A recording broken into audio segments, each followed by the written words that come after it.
sont conservés. Je sais pas, ça me rassure quand même. Mais il y a aussi des prêts majeurs. Tanto la parte sonora como desde la parte audiovisual, ¿no? Que son demasiados estímulos. Si on peut faire les deux, c'est le rêve, mais je pense que le catalogue enchantera encore des générations de Yo nada, pero nada. En fait, dans l'expo, la première c'est les mondes inexplorés, c'est-à-dire ces cartes qui à partir du XIVe siècle ont à la fois intégré des territoires qui n'avaient pas encore et dans lequel on avait intégré justement des figures fabuleuses, des figures mythologiques, des créatures chimériques avec, voilà, on a des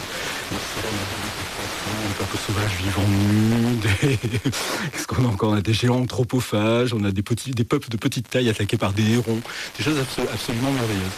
Et puis il y a des codes couleurs aussi, qui commencent à être incroyables, et eux-mêmes complètement...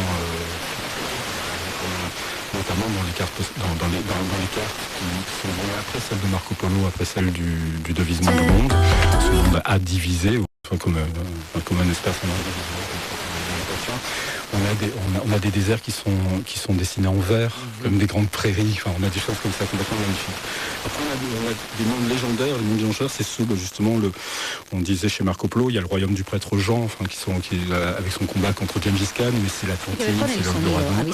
Il y a une troisième époque qui ravit le fou de fantaisie qui se retrouve déjà dans la série qu'a fait Romain de Bec de Lièvre au mois de juin sur France Culture. Il y en a vraiment dans